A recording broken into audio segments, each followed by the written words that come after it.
그래도 우리 할렐루야 해야 되겠죠? 할렐루야. 네.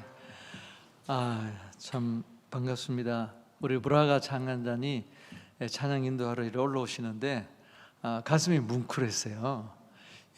저 오늘 정심에 어떤 장로님께서 우리 방주교회 우리 장로님께서 정근모 장로님 네 분하고 몇 분을 초청해서 저기 저 어디야? 요 가까운데요 건너편에 뭐 버드나무 골인가 뭐 배나무 골인가 버드나무 골 같은데 거기서 점심을 먹었는데요. 우리 정근모 장로님이 몸이 좀 많이 약해지셨어요. 그러면서 하시는 말씀이 우리 권사님 참 기도 많이 하시는 권사님이시거든요. 은사도 있으시고 정근모 장로님 누군지 아시죠? 네. 과기차 장관도 하시고 참 우리 워싱턴 중앙장로교회 초기 장로님으로서 정말 우리 고 이현상 목사님 모시고 교회를 참 일구신 분이신데 이제는 몸이 이제 힘드셔서 참 어려운 걸음 하셔서 오셨어요. 그럼 하시는 말씀이 이제 우리 집 사람이 이제 보스래요, 보스. 그래서 저도 동감한다 그랬어요. 보니까 그 배나무 골인지 안에 보니까 남자는 저하고 몇 명 없더라고요. 방마다 보스들이 꽉 찼는데,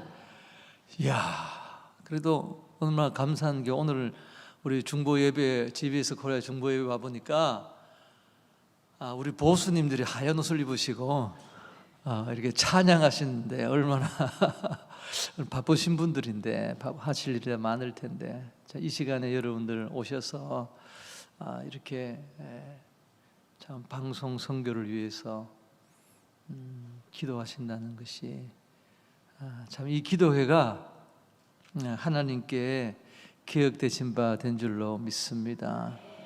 하나님이 예수님의 마음이 어디가 있겠어요? 예수님이 어디 있는다 그러셨어요. 내가 물론 하나님이 찬양 가운데 거하신다 그러셨죠. 그런데 오늘 또 찬양만 하는 것이 아니라 기도하시잖아요. 예수님이 두세 사람이 내 이름으로 모인 그곳에 나도 그들 중에 있느니라. 우리가 예수님이 분부하신 일을 위해서 왔잖아요. 기도하잖아요. 우리가 예수님의 지상명령을 위해서 기도하잖아요. 그것은 예수님의 이름으로 기도하는 거잖아요. 예수님의 이름을 위해서 기도하는 거잖아요. 그러니까 이 자리에는 지금 오후 시간에 이지만 또 이제 집에 가셔서 보수는 밥도 안 하는데 또 여러분들은 밥도 하시는 보수잖아요. 그런데도 이렇게 오셔서 기도하시는데 예수님이 우리 가운데 임재해 계실 줄 믿습니다. 예수님 말씀은 지키시잖아요. 저도 이제 70이 가까우면서 목사들로서 평생 살면서 처음 어릴 때는 몰랐지만 그저 습관적으로 학습적으로 신앙생활을 했지만 또 선교사가 돼가지고 그저 열정적으로 그저 사역을 위해서 그저 몸바쳐 일했지만 이제 70이 다 되고 나니까 이제는 알겠더라고요. 정말 예수님이 함께 하셔서 지금까지 왔구나. 또 우리 예배 모임 때마다 예수님이 함께 하시는구나. 우리 눈이 어두워서 그렇죠. 우리가 뭐 40일 금식도 하고 또 항상 세상과 끊고 구별돼 가지고 영안이 열리면은 예수님이 이 자리에 서 계실 줄로 저는 것을 볼 수 있을 줄로 믿습니다. 네. 문제는 우리지. 예수님 우리와 함께 하시지 않는 게 아닌데 제가 한번 말씀드렸는지 모르겠어요. 이제는 뭐 가물가물합니다. 연세가 있어가지고 죄송합니다, 장로님. 그런데 제가 대학교 때 폐결핵에 걸렸어요. 그래서 집에 있을 때예요. 그리고 그때는 이제 교회 집회는 다 가고 부흥회는 다 다니고 오전에 예배 드리면 오후에는 어머님 모시고 같이 여의도 순복음교회 가가지고 예배 드리고 그랬어요. 저희 교회는 서울 서교동 서영교회였는데 그런데 이천석 목사님이 저희 교회 부흥회에 오셨어요. 제가 그때 아직 집에 있을 때인데 저희 아버님이 저보고 당회실로 오라고 그러셔요. 그래서 제가 갔죠. 그러니까 제가 이제 몸이 아파 집에 있으니까 이승석 목사님 기도받으라고 이제 하신 거죠. 근데 그때 저는 이제 집에 있으면서 성경을 읽으면서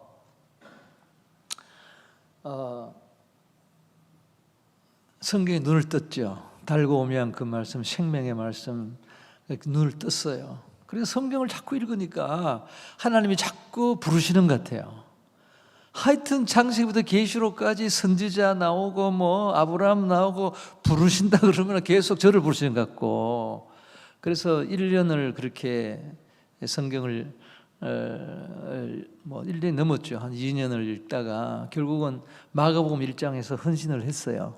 그래서 나를 따라오너라 하는 제자들이 예수님 따라가는 걸 보고, 또 예수 그리스도의 복음의 시작이라 그 광야에 외치는 자의 소리가 있어. 그러면서 그 세례 요한도 목사들이잖아요. 제사장 아들이니까. 그래서 저와 자꾸 비교가 되고, 그래서 예수의 복음의 시작이 세례 요한에서부터 시작되는 것이 정말 놀랍더라고요. 예수님이 오셔서 복음이 시작된 게 아니라 예수의 복음이 세례 요한 때부터 예수의 복음이 시작되는, 얼마나 영광스러운지. 비록 광야 생활을 하더라도, 비록 메뚜기를 먹더라도, 비록 약대 트롯을 입더라도, 외롭더라도, 그냥 그런데 보니까 제자들이 그물을 버리고 예수님을 따르더라고요. 그물을 버리고. 물론 성경에는 간단하게 써 있지만 예수님이 갈릴리를 다니시면서 처음 보고 따라라 그랬겠어요? 아니잖아요. 누가복음도 보면은 베드로의 배에 올라가 가지고 가르치시고, 그 옆에서 베드로가 예수님 가르치는 거 듣고 자기에게 하는 말씀 같으니까, 뭔지 몰라도 자기를 거기서 보았으니까, 주여 나는 죄인입니다. 나를 떠나소서. 그런 이제 엔카운터링이 있었습니다. 그러니까 나를 따르라 그러니까 따랐죠. 그물을 버리고 부모를 버리고 20대 청년들이. 그래서 저도 2장 3장 넘어갔다 또 1장 넘어오고, 또 3장 4장 5장 또 1장으로 와가지고, 마치 제가 갈릴리 바닷가에 있는 것처럼, 예수님이 제게 말씀하시는 것처럼 우정의 그물, 세상의 그물, 이런 모든 그물들이 다 찢어지고 항상 꿰매야 되고, 날마다 꿰매야 되고, 던지려면 꿰매야 되고. 2000년 전에 그물이 나이롱으로 만들었겠어요? 그러니까 2000년 전 갈릴리 바다의 호수의 어부들은 베드로를 비롯해서 날마다 그물 깁는 게 일상인 거죠. 항상 구멍이 나는 인생, 내 힘으로 어떻게 할 수 없는 인생. 그래서 저는 마침내 예수님 따르기로 결심을 했어요. 그때 마가복음 1장에서. 그래서 제가 아버님한테, 아버님 제가 목사하랍니다. 그러니까 신학교에 가려면, 야 너는 안 돼. 너는 몸도 약하고 배짱도 없어가지고 교회에 문제 생기면 밤새 고민하다가 죽어. 그래서 하나님이 저를 안 부르신 줄 알았어요. 목사 아버님이 그러니까. 근데 다른 기도하시는 분들은 청계산 권사님이나 하여튼 최복규 목사님 저에게 부흥에 오셔가지고 저보고 미국 가서 신학해야 된다고 그러고, 처음 만나는 분이 그러니까 아버님만 반대하시는 거예요. 그런데 이천석 목사님이 부흥회로 오셨어요. 굉장했어요 그때. 그런데 저보고 아버님 오라 그러는 게 기도받으라. 근데 제가 방에 딱 들어가니까, 왜냐하면 몸이 불편하시니까, 이천석 목사님 모르신 분 계시죠? 요즘은 옛날에 굉장하셨던, 다리 한쪽이 없는 상위 용사 출신 부흥사셨습니다. 그런데 침대를 이제 당위장실에다 놓고 거기서 바로 강단에 올라가게 해놓으셨는데, 몸이 다리가 하나 불편하시니까, 불편한 게 아니라 없어요 하나. 그래서 제가 방 문을 열고 들어가니까 아버님 책상에 앉아 계시다가, 그분 눈이 아주 정말 새 눈 같거든요. 눈이 안 보여요. 있는지 없는지. 저를 탁 꼬라보시는 거예요. 그래서 제가 주눅이 들어가지고 소파에 앉으니까 계속 저를 쳐다보시는, 꼬라보시는. 그러니까 제 아버님이 여보 우리 둘째야. 이 녀석이 지금 폐결 아파서 집에 있는데 자꾸 신학하겠다는데 내가 볼 때는 몸도 약하고 배짱이 없어서 못할 텐데 자꾸 하겠다는데 당신 한번 기도해봐. 그러니까요 탁 이러면서요 아니야 당신보다 나아. 배짱이 있는데 그러더라. 배짱이 제 아버님 저보고 배짱 없다 그러고 이천성 목사님은 저보고 박력 있는데 그러시더라고요. 그러면서 저는 한 번도 박력이 없었거든요. 그때까지는. 그런데 조용하고 항상 뭐 내성적이고 그랬거든요. 그런데 그러면서 기도받을 필요 없어 가 그러시더라고요. 그러면서 그래도 기도해줘. 제 아버지 그러니까 누워. 침대에 제가 누우니까 그분은 다 누구든 반말이에요. 제 눈에다가 손을 탁 얹어 솥뚜껑 같은 눈을 딱 얹으시는데 환해지더라고요. 그런데 하시는 말씀이 야 세상으로 가봐. 초전 박살이래. 하하하하. 껄껄 웃으시더라고요. 그래 가. 기도 받을 필요 없어. 가 그러시더라고요. 그래서 결국은 제가 신학을 나중에 뭐 고비고비 했는데요. 지금까지 서론이고 결론은 이천성 목사님이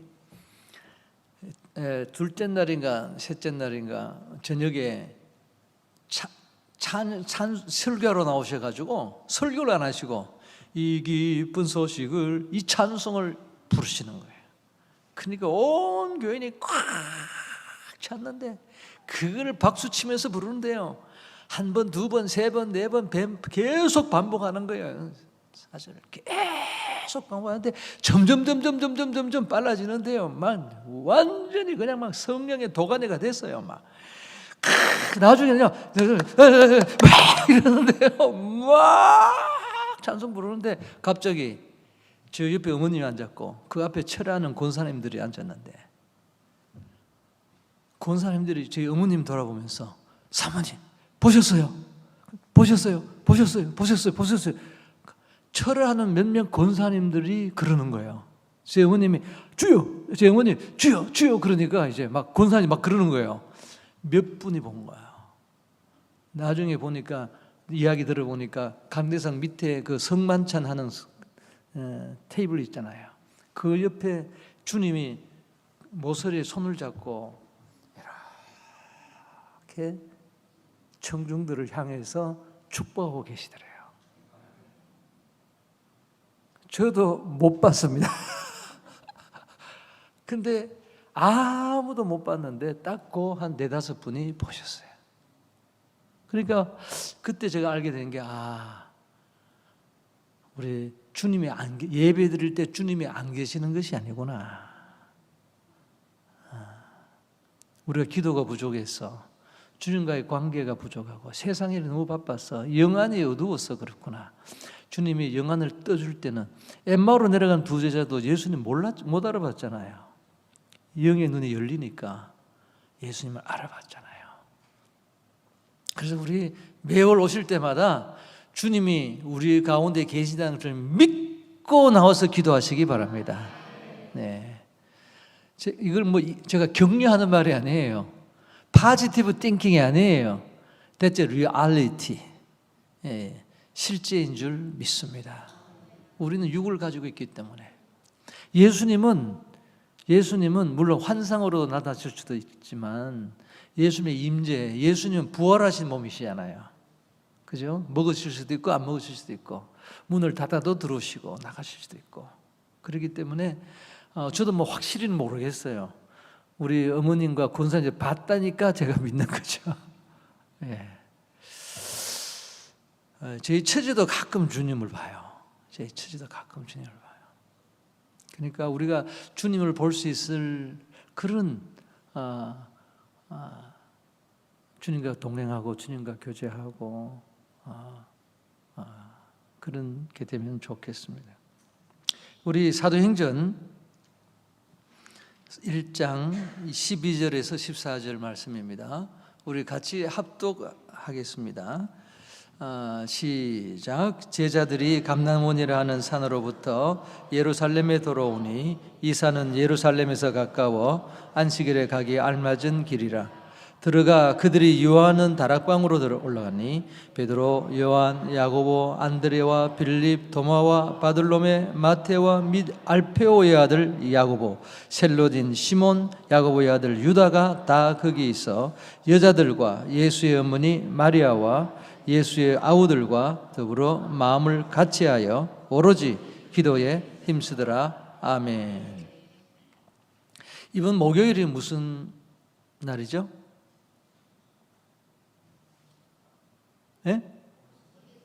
예? 예수님의 승천일이죠. 참. 사도행전 1장 12절을 읽고도 바로 그 전에 예수님이 승천하셨는데 4월 9일이 기억하세요? 부활주일이었습니다.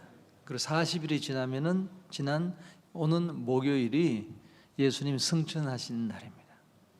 근데 이상하게도 우리 개신교회는 예수님의 승천일을 지키지 않아요. 너무나 중요한 날인데. 그날은 무슨 날이죠? 모든 민족을 제하 삼으라고 지상명령을 주시고 하늘로 올라가신 날입니다.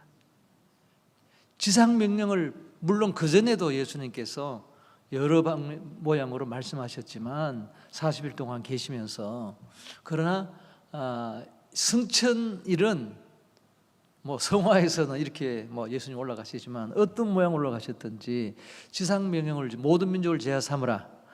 그리고 땅과 내 증인이 되어라. 오직 성령이 너희 구하시면 예루살렘 온 여호 사마리아 땅 이런 내 증인이 되리라 하시고 올라가셨다 그러셨잖아요. 그러면 이번 목요일이 중요한 날입니까? 안 중요한 날입니까? 제가 오늘 이 말씀 안 드렸으면 승천일 그냥 아침에 일어나서 그냥 밥만 하고 그냥 일하고 가시고 그냥 그러실 분들이 있었겠네요. 저는 그 40일 부활 후의 40일을 제가 몇 번 와서 말씀드렸을 거예요. 우리 GBS 시작하기 전에도 우리 작은 모임에서도 말씀을 드렸었는데 정말 사순절은요 지금 우리가 지키는 사순절은 성경에 없어요. 그러나 부활주일부터 40일은 성경에 나옵니다. 1장 3절에. 그죠? 그러니까 여러분들 이거 굉장히 중요한 이 40일입니다. 제자들은 이 40일 동안에 변화가 됐잖아요. 40일 동안에 변화가 됐어요. Before, After가 언제냐? 언제 그들이 막 지금 오늘 본문에 보는 것처럼 합심해서 모여서 기도하기 시작했어요? 이 40일 후에요. 40일 전에는 꿈도 못 꿨습니다. 예수님 십자가에 달리시고 3일간 무덤에 계실 때 그때까지는 의심하고 두려워하고 염려하고 도망가고 부인하고 서로 다투고 그런 제자들이었어요. 이 40일 사이에 변화가 된 거예요. 부활하신 예수를 만난 이후에 그들의 믿음이 주는 그리스도시요 살아계신 하나님입니다. 하나의 객관적인 믿음에서 나의 주 나의 하나님입니다. 주관적인 믿음으로 개인적인 믿음으로 바뀐 거예요. 부활하신 예수를 만난 다음에 또 육신으로만 예수님을 따르던 제자들이 이제는 예수님이 떠나시면서 베드로에게 너는 나를 따르라 그랬어요. 하늘나라 가시면서 나를 따르라 그랬어요. 예수는 정말 그 육신으로가 아니라 제자들이 육신으로고 예수님과 함께 있을 때에 육신으로 따르라는 말이 아니에요. 나를 따르라 그랬을 때는 예수님이 계시지 않을 때에 혼자 있을 때에 아무도 없을 때에 세상 환난 가운데 있을 때에 주님은 아버지께 가고 없을 때에 나 홀로 있을 때에 내가 예수님의 증인으로 살 때에 그때에 나를 따르라고 하신 거예요. 날마다 한 번만 따른다고 하는 것은 하루만 따르는 게 아니죠. 내 생애 끝까지 따르는 거죠. 날마다 주님과 동행한 날마다를 daily walk with Christ. 주님과 날마다 그걸 예수님이 제자들에게 40일 동안 훈련시킨 거예요. 왜? 안 보이는데도 언제 예수님이 나타날지 모르니까. 또 아니면은 예수님이 왔다 가시니까 제자들이 예수님만 생각한 거죠. 그렇게 예수님과의 교제가 변화가 된 거예요. 영적인 교제로 변화가 된 거예요. 육적인 교제에서 영적인 교제로 변화된 제자들이. 그러니까 이제는 제자들이 예수님 날마다 생각하니까 예수님을 닮아가게 되고, 그러니까 예수님을 알게 되니까 예수님의 사랑을, 예수님 보니까 정말 자기들을 사랑했어.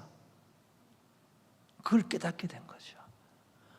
그러니까 베드로도 제자들도 예수님을 이제는 사랑하기 시작했죠. 사랑의 관계로 발전하기 시작해요. 그저 예수님 능력 행하고 예수님 먹여주고 예수님 가르쳐주고 하니까 따라다니는데, 그게 아니라 이제는 예수님을 사랑하게 된 거죠. 나를 사랑하시는 걸 아니까, 나의 주님이니까, 내 주님이니까, 내 예수님이니까, 나를 사랑하시니까 나도 사랑하지 않을 수가 없는 거죠. 그러니까 그런 관계 속에 들어가야 이제 예수님의 증인이 될 수 있잖아요. 예수님이 그냥 뭐 억지로, 아직 제자들이 믿음이 변화되지도 않았는데, 예수님과의 관계가 변화되지도 않았는데, 예수님의 사랑도 알지 못하는데, 그저 아직도 3년 전, 이 40일 전처럼 그렇게 사는 제자들에게 억지로 너희들 내 증인이 되어야 돼, 그러신 거예요. 아니에요.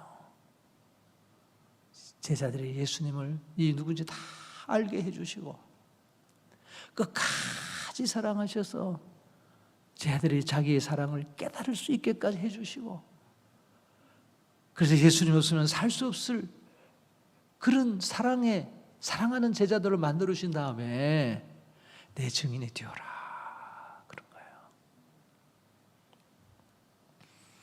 하나님 나라의 시작은 예수님이 전파하시고 가르치신 이 하나님의 나라는 언제 시작되느냐? 누구에 의해서 시작되느냐?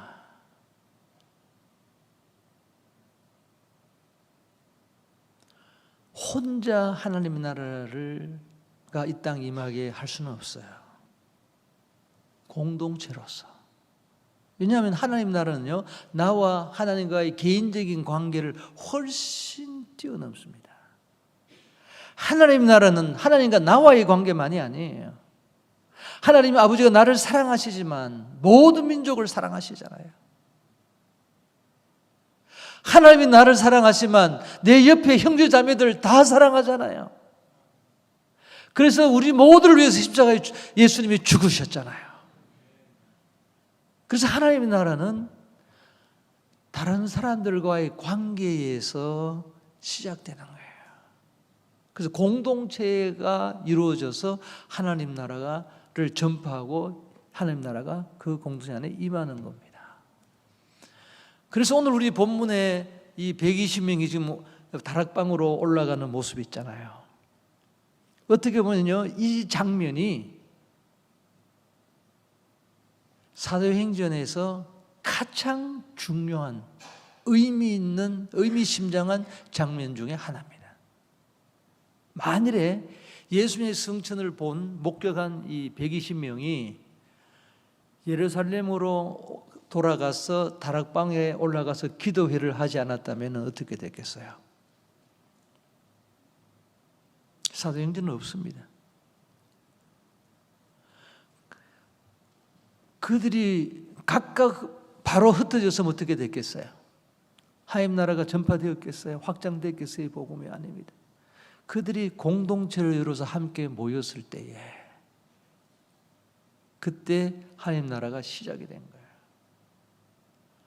예루살렘 교회가 시작이 되고 표적과 기사가 나타나고 병든 사람이 일어나고 3,000명이 5,000명이 죽게 돌아오고 그랬잖아요.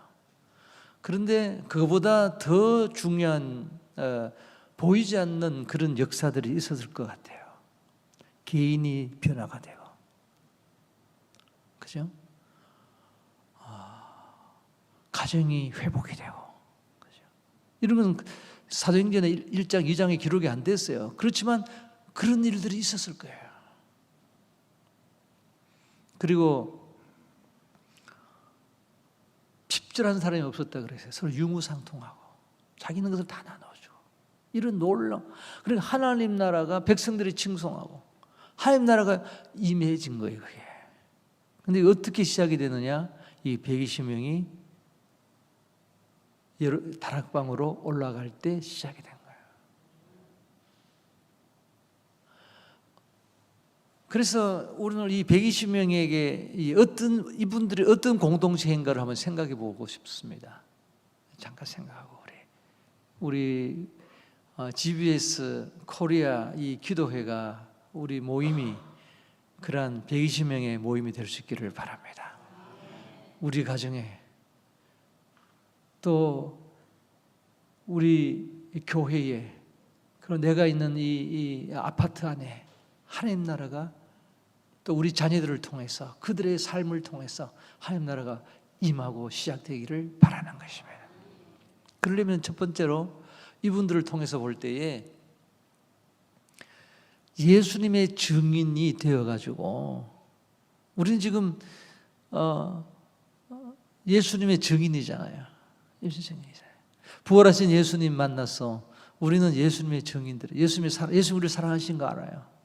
우리 예수님을 사랑하지 않고는 살 수 없어요. 그러면 우리 예수님의 증인들이에요. 예수님의 증인으로서 하나님 나라를 전파하기 위해서 그것이 우리의 삶의 목적과 비전이 된 사람. 어떤 공동체냐? 우리가 모였는데 어떤 공동체냐? 예배 잘 드리는 공동체 이상해. 우리가 왜 모이느냐? 우리가 왜 다락방으로 올라가느냐? 그 120명이 예수님의 증인이 되어서 하나님 나라의 일을 말씀하신 그 예수님 말씀대로 예수님처럼 하나님의 나라를 전파하기 위해서 하나님 나라가 삶의 목적인 사람들이 됐어요. 그 사람들은 이제 베드로나 뭐 또 여기 예수님의 제자 동생들이나 마리아나 이제는 뭐 그 120명 중에 한 사람도 자기를 위해서 사는 사람이 이제는 없어요. 내 가정만을 위해서 살 사람은 없어요. 이 안에 예수님의 증인인데, 왜 예수님의 증인이면 예수님이 이 땅에 오신 목적, 그것도 말해줘야 될 거 아니에요. 그 목적을 이뤄야 될 거 아니에요. 그것이 하나님 나라예요. 모든 민족을 제가 삼는 거예요. 내가 할 수 있는 일은 없어도 내가 하는 내 삶을 통해서, 내 가정을 통해서, 내 자녀를 양육한 걸 통해서, 내가 이 모임에 와서 기도하는 걸 통해서 복음이 땅 끝까지 전파되는 하나님의 나라가 내 삶과 내 생활의 목적인 거예요. 내가 한 가지 비전이 있다면 하나님 나라에, 그게 예수님의 비전이었어요. 예수님의 삶의 목적이었어요. 이 땅에 오신 목적이었어요. 하나님 나라를 전파했어요. 하나님 나라의 일을 말씀하셨어요. 하나님이 다스리시는 나라, 모든 민족이 하나님을 예배하고 하나님을 다스리는 나라, 우리가 모여서 하나님을 예배하고 은혜 받는 그 넘어 있어요. 우리 교회를 넘어 있어요. 내 가정을 넘어 있어요. 내 삶을 넘어 있어요. 나는 죽어도 좋아요. 나는 살아도 좋아요. 나의 삶의 목적은 하나님 나라예요. 하나님 모든 민족을 다스리시는 하나님의 나라예요. 모든 불의가, 모든 부패와 모든 죄가 다 어둠이 물러가고 죄와 사망이 물러가고 예수님의 십자가의 보혈과 부활로 말미암아 새 생명을 얻은 모든 민족이 하나님의 다스림을 받는 하나님의 나라입니다. 그죠? 그것이 우리의 삶의 목적이 되고 우리의 비전이 되면요, 우리를 통해서, 우리 모임을 통해서, 우리 공동체를 통해서 하나님 나라가 임하기 시작하는 거예요. 네. 두 번째는 이분들을 보세요. 120명이 누군가 40일 전만 하더라도 아까 말씀드린 것처럼 서로 싸우고 다투고 그랬던 사람들이잖아요. 또 예수님의 형제들은 예수님을 못 믿었잖아요. 근데 40일 동안 예수님께서 그들을 만나주신 다음에 지금은 그 120명이, 저는 그분들을 보면서 마치 우리 브라가 찬양단이 오늘 여기 올라오는 그런 것처럼 이분들이 이제 지금 다락방으로 올라가잖아요. 지금 기도하러 올라가잖아요. 그냥 올라가잖아요. 근데 이분들이 딱 하나가 됐어요. 비전만 딱 하나가 아니라 이분들의 관계가 옛날에는 물론 괜찮은 관계였죠. 베드로 안드레 형제잖아요. 야고보 요한 형제잖아요. 근데 지금은 육신의 형제의 관계를 뛰어넘었어요. 이제는 영적인 관계가 됐어요. 이제 예수님의 증인들이에요. 더 나아가서 서로 하나가 됐어요. 이게 놀라운 겁니다. 공동체가 어떤 공동체냐? 사랑하는 공동체가 된 거예요. 제자들도 사실은 또 그 제자들이 안에 보면은 여러 파가 있었어요. 12명인데도 우리도 12명 모이면 그 안에 한 몇 그룹이 생기죠. 예, 뻔합니다. 특히 자매님들은 더 많이 생기고요. 형제들은 뭐 좀 그렇긴 한데 역시 생깁니다. 그런데 이 11명이 딱 하나가 된 거예요. 딱 하나. 서로 사랑하는 공동체가 된 거죠. 왜냐하면은 우리가 각각 내가 주님을 사랑해도 형제 자매를 예수님을 사랑한 것처럼 서로 사랑하지 않으면 절대로 하나님 나라가 임할 수가 없습니다. 그러니까 기도해야 돼요.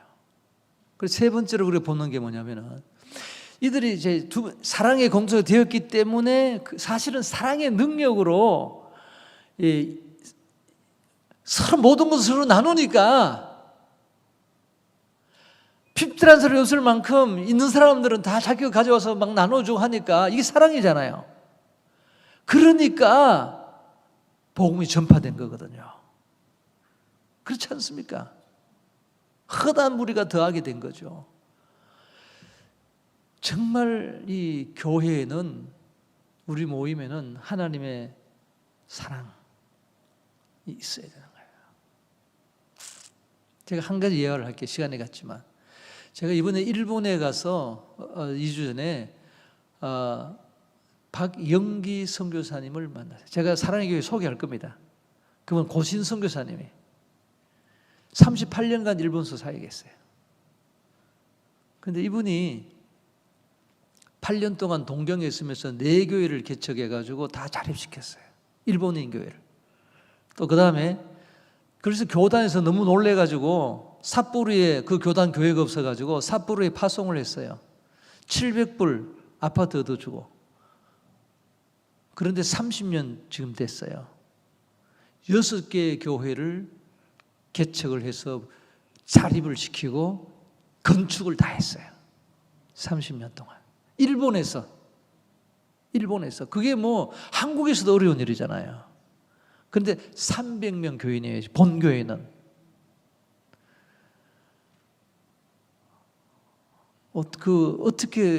근데 그분이 뭐 특별한 어떤 전략이 있어서 그런 게 아니에요. 간증을 들어보니까. 이분이 신학교에 들어갔을 때 부산에서 교단의 어르신 목사님 한 분이 시골에서 목회를 하시는데 사람이 좋으니까 와서 나를 도와달라고 그랬어요. 그래서 가셨어요. 산골에. 거기는 소록도에서 병이 나은 분들이 와서 사는 데예요. 산골에. 한 2시간 부산에서 가는데 그래 거기 가서 주일학교부터 교회학교부터 다 이제 섬겼어요. 300명 살고 있는 마을에 한 20명 모이는 교회예요. 그래 열심히 했어요. 하니까 4개월 만에 담임 목사님이 큰 교회, 도시교회를 가시고 네가 맡아라 그랬대요.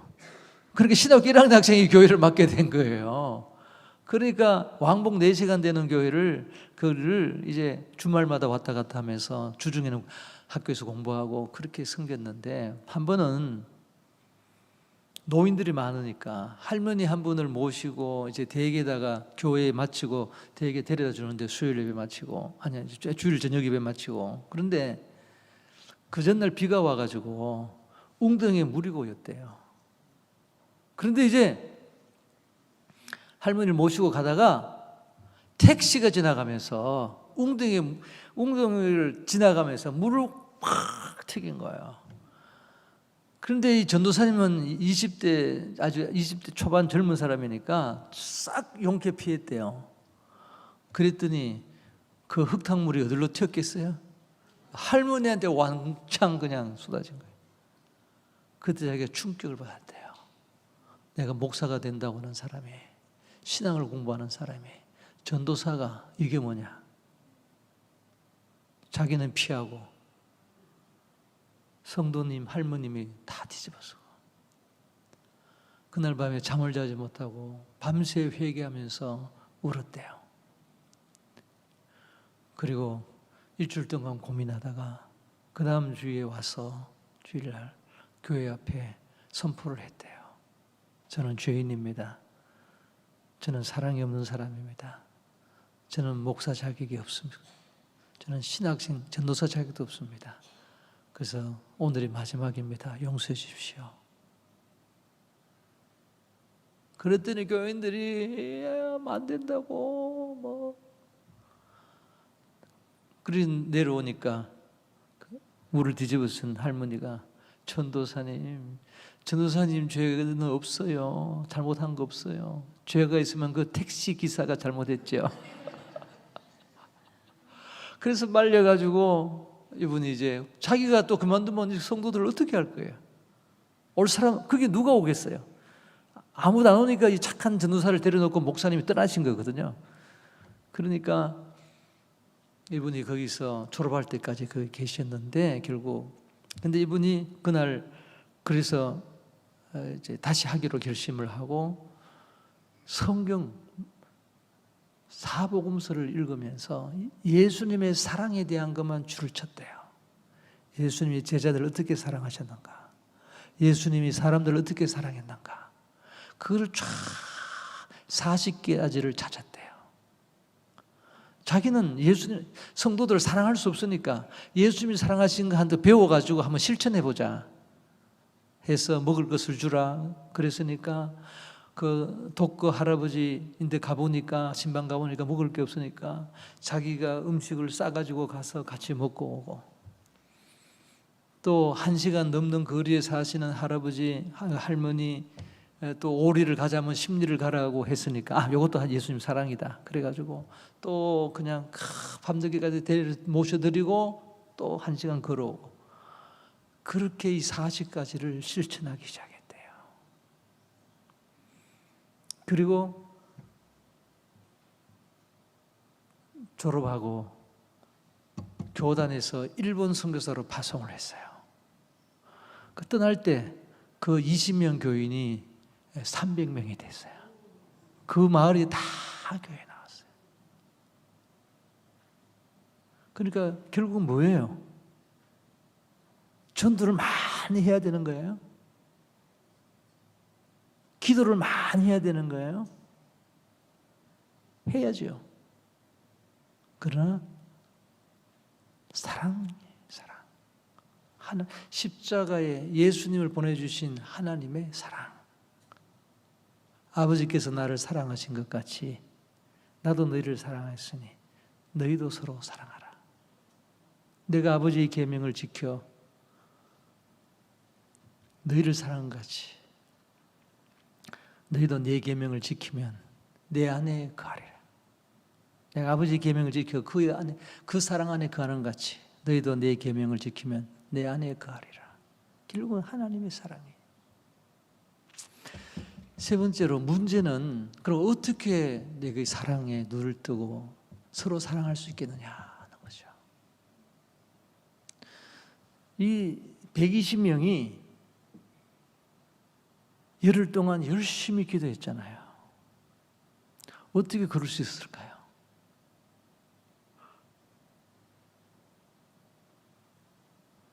저는 이 40일 동안 제자들이 기도했다고 생각을 해요. 기도를 배웠다고 생각해요. 기도하기 시작한 거예요. 40일 동안 기도하기 시작. 갑자기 그냥 열흘 동안 그냥 함께 모여가지고 합심기도 열흘 할 수 있겠어요? 아니에요. 기도하고 싶다고 되는 게 아니에요. 저도 우리 조영기 목사님이 하루에 어제 김장관 목사님이 말씀하셨죠. 제 오리지널은 이래요. 일본에서 집회하면서 두 분이 강사로 가가지고 물었대요. 김장관 목사님이, 여보, 조영기 목사님께 당신은 나는 당신보다 인물도 잘났고, 나는 당신보다 영어도 잘하고, 나는 당신보다 설교도 잘하는데 어떻게 나는 3,000명 목회하고 당신은 그때 3만 명 목회하냐, 30만 명 목회하냐 그랬더니 그러셨대요. 조영기 목사님, 여보, 당신 하루에 3시간 기도하잖아. 30분 기도하잖아. 난 하루에 3시간 기도한다 그랬대요. 그래서 저도 이제 그 말을 듣고 3시간 기도하려고, 어제는 5시간이라 그랬는데 하려고 하니까, 아이고, 신학교 다닐 때요, 그 간증을 듣고 택도 없더라고요. 24시간 열흘 동안 갑자기 기도할 수 있습니까? 안 되죠. 아무리 급한 일이 있어도 안 되죠. 그런데 40일 동안 예수님께 기도하고 무슨 기도했겠어요? 제자들이 무슨 기도했겠습니까? 예수님 마음 아프게 한 거, 예수님의 사랑 깨닫지 못하고 그를 그토록 끝까지 사랑해 주셨는데 도망간 거, 부인한 거, 아마 베드로 목소리가 제일 컸을 거예요. 또 서로 다투었던 거, 서로 마음 아프게 한 거, 서로 상처 준 거, 아마 40일 동안 그러다가 모이면은 시간을 그렇게 보냈을 거예요. 그러니까 사랑이 잘잘잘잘 끓게 된 거죠. 기도해. 무슨 기도냐? 서로 용서하고 사랑하게 해달라고. 우리 힘으로는 할 수 없습니다. 예수님 요한복음 15장 16절에 그렇게 말씀하셨잖아요. 마지막 교훈수셨잖아요. 너희가 나를 택한 것이 아니에요. 내가 너희를 택하여 불러 세우나니 이는 너희로 가서 열매를 맺게 하고 또 너희 열매가 항상 있게 하여 내 이름으로 아버지께 무엇을 구하든지 다 받게 하려 함이라 그랬어요. 열매를 맺는데 기도해야 된다는 거예요. 근데 예수님이 내 이름으로 아버지께 무엇을 구하든지 다 받게 하라며 그랬어요. 그 말은 뭐냐면 너희들이 할 수 없는 거, 너희들이 꼭 해야 되는데, 너희들에게 꼭 있어야 되는 건데, 너희들이 가장 중요한 것인데 너희 힘으로 할 수 없는 거, 죽었다 깨나도 할 수 없는 거, 무엇이든지는 그 의미예요. 그것을 아버지께 구하는데 내 이름으로 예수님이 원하시는 거, 예수님 우리에게 명령하신 거, 예수님 우리가 하라고 부탁하신 거, 서로 사랑하라고 했는데 우리가 할 수 없는 그거를, 우리가 사랑해야 되는데 용서해야 되는데 내가 할 수 없는데 무엇이든지 내가 할 수 없는 그것을, 그러나 너무나 중요한 거, 우리 공동체가 하나 되는데 너무나 중요한 거, 우리가 하나님 나라를 이 땅에 임하게 하는데 너무나 중요한 거, 오직 한 가지 필요한 거, 이 아버지 하나님의 사랑을 알게 해달라고, 그 사랑을 서로 사랑하게 해달라고, 예수님 우리를 사랑하신 것처럼 예수님이 그렇게 기도하라고 했습니다. 아버지 하나님, 내가 너희를 사랑한 같이 너희도 서로 사랑하라고 예수님이 그러셨습니다. 그래서 아버지께 기도합니다. 예수님의 이름으로 기도합니다. 예수님도 기도하신 것처럼 우리도 아버지께 기도합니다. 서로 사랑하게 해주세요. 아버지 사랑 알게 해주세요. 사랑해야 될 아내를 사랑하게 해주세요. 내가 사랑해야 될 남편, 자녀들, 부모들을 사랑하게 해주세요. 내게 상처 주는 사람 사랑하게 해주세요. 용서하게 해주세요. 배려하게 해주세요. 그건 기도 아니고는 할 수가 없는 거예요. 아버지 하나님이 사랑을 우리에게 보여주지 않고는 우리는 사랑할 수가 없습니다. 사랑은 아버지께서, 아버지의 사랑을 보신 예수님이 그 사랑으로 우리를 사랑하신 우리가, 그래서 우리도 예수님처럼 아버지의 사랑을 알게 될 때에 우리도 서로 사랑할 수가 있는, 그거는 우리 마음으로, 우리 생각으로, 우리 지식으로, 우리 지혜로 깨달을 수가 없습니다. 십자가의 사랑은 아버지 하나님만이 우리에게 보여주시고 깨우쳐 주시고 알게 해주시는 것입니다. 제 어머님이 제가 1년에 한두 번 오니까 그냥 끝장을 보겠습니다. 제 어머님이 젊은 나이에 큰 교회, 대구에서 큰 교회 목사님, 사모님을 했어요. 저희 어머님은 믿는 가정에서 태어나지 않았어요. 불교 가정에서. 절을 짓고 뭐 이런. 그런데 어떻게 하다가 6.25 전쟁 통해 어쨌든 전도사님이랑 결혼을 했어요. 그러니까 갑자기 그냥 사모가 됐으니까 시골 교회를 전전하면서 그러다가 이제 대구에 왔으니까 이게 항상 불만이 쌓여 있는 거예요. 그래서 제 아버님은 또 뭐 목회를 잘 하셨어요. 그래서 교회가 많이 커졌어요. 대구 침산제일교회. 그런데 저희 어머님도 은혜를 좀 받긴 받으셨나 봐요. 그런데 이제 한 가지 문제가 뭐냐면 제 어머님이 지금도 좀 그러시지만 94세신데 이 모양을 내세요. 여성은 다 그렇지만 그런데 우리 성도님 중에 제일교포 성도님이 계셨는데 저희 아버님이랑 같이 개척하신 그 권사님의 남편이신데 일본서 올 때마다 뭐 흑백 TV도 하나 사가 보시고 옛날에 트랜지스타 TV 같은 거 또 옛날에 뭐 쌀쌀이 같은 그런 이제 옷감도 또 가져오시고 뭐 그러면 어머님이 그거 가지고 또 옷을 만들어 가지고 또 입고 또 양산도 일제 양산도 가져오시면 또 그거 저희가 사택에 살았어요. 교회 건물이 교회가 터가 울타리에 있으면 교회 건물이 있고 사택이 바로 앞에 있었어요. 그 안에. 아니 사택에서 교회까지 엎어지면 코다할 때인데 양산을 왜 쓰고 가요? 일제 양산을. 그리고 아무도 안 입는 쌀쌀이 가지고 뭐 한복을 만들어서 왜 입고 가요? 젊은 이제 사모다 보니까 그랬나 봐요. 그러니까 그 장로님이 옛날에는 장로님이 그 수석 장로님이 예배드리기 전에 공과 공부라 그래 작년 성경 공부 인도하셨잖아요. 그러니까 성경 공부하시다가 사모가 일제 쌀쌀이 옷만 입고 또 그 다음에 또 양산 쓰고 일제 양산만 쓰고 계속 이제 하시니까 어머님이 막 너무 속상하신 거예요. 젊은 사모. 그래가지고 한 번은 낮에 너무 속상해가지고 그 장로님 때문에 예배실에 낮에 아무도 없으니까 혼자 가서 막 울면서 그 장로님 밉다고 아마 기도를 하셨나 보죠. 그런데 갑자기 환상이 보이면서 예수님이 십자가에서 피를 철철 흘리면서 나는 너를 위해서 이렇게 십자가에서 피 흘리는데 너는 그 장로님 사랑하지 못하겠느냐 그러시더래요. 그래 그때부터 장로님을 보면은 그렇게 자기를 욕해도 그렇게 사랑스럽더라요. 그 이상하지 않아요? 그래 하나님께서 기도를 응답하신 거죠.